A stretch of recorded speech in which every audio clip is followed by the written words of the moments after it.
expressing a lot of motion between and a bunch of billiard balls. Yes, yes. That is the current prevailing conception of fundamental physics, and in fact fundamental everything. Right down to Feynman diagrams. Yes, exactly. Now, it has been known for a century at least that there are some things that we know in physics that are either difficult or fundamentally impossible to even express in those terms.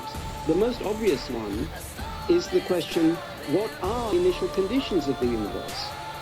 You can't explain the initial conditions of the universe by saying, well, before there was this, and then there were laws of motion, and then we got the initial conditions. So, the initial conditions can't be explained that way.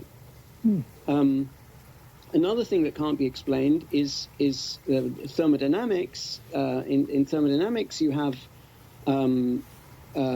irreversible processes. Like when you break an egg, you can't put the egg back together again by reversing what you did with it. Particularly if you scramble it. Yeah, well, even if you just break it and, it comes out, then you might be able to reverse it by picking out individual atoms and moving them back to where they were, but that would not be the same process that you broke it by. Breaking it is much easier. Right. Breaking it and scrambling it, if you like, is much easier. And that people have been trying for over a century to reconcile, and so what I've just described is a consequence of the second law of thermodynamics. And people have been trying to reconcile that with the fact that we know that the laws of motion are time reversible. So whatever is a permitted motion of eggs or anything else, the reverse is also a permitted motion under the laws of motion. And yet, in practice, you just can't achieve that motion. So... and classical physics tries to explain this statistically. Yes. Well, it tries to explain it in many ways, none of which work. So statistically, the trouble with that is that it will only tell you what will probably happen, and what will probably happen is not what actually happens. So it's never what actually happens. If you toss a coin 1,000 times, you will never get exactly 500 heads. But classical physics did tell us the broken glass can reassemble. It's just very unlikely. Yes, again, the very unlikely is the thing that the laws of physics know nothing about. The quantum theory, that is the bad interpretations of quantum theory, tried to introduce probability into quantum theory, but that was a mistake. And in the many universe interpretation, there is no probability. So, but in constructor theory, we change our perspective away from this idea of initial conditions plus laws of motion being the only legitimate way of explaining things, and instead the dichotomy. And that would be initial conditions plus laws of motion distinguish what happens from what doesn't happen. Now, in constructor theory, the idea is you have a completely different kind of explanation.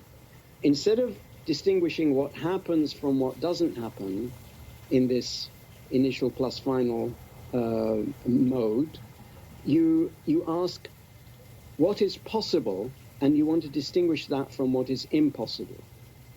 So what is impossible is a thing that's forbidden by the laws of nature, and what is possible is what is permitted by the laws of nature. And what actually happens is then an emergent property of what can happen.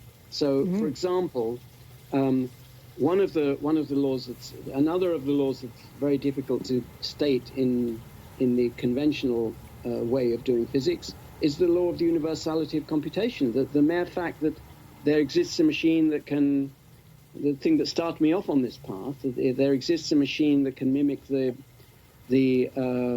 behavior of any other machine with arbitrary accuracy. That is very difficult to state because the machine that does this is not a particle. It's a very complicated object. And the more accurate you want it to be, the more complicated the machine has got to be. And yet, the law about that machine is very simple, conceptually very simple, and in constructor theory, it's also very simple. So I got some questions for you, but before I do that, excuse me, let's introduce our guest again. My name is John LaBelle. You're listening to Visionaries, and our guest today is David Deutsch. And just a few places to go look. Obviously, you could start right now with Wikipedia, but I also recommend John Brockman's edge.org. There are a few great articles by Deutsch on there, and then Deutsch's own website, constructortheory.org.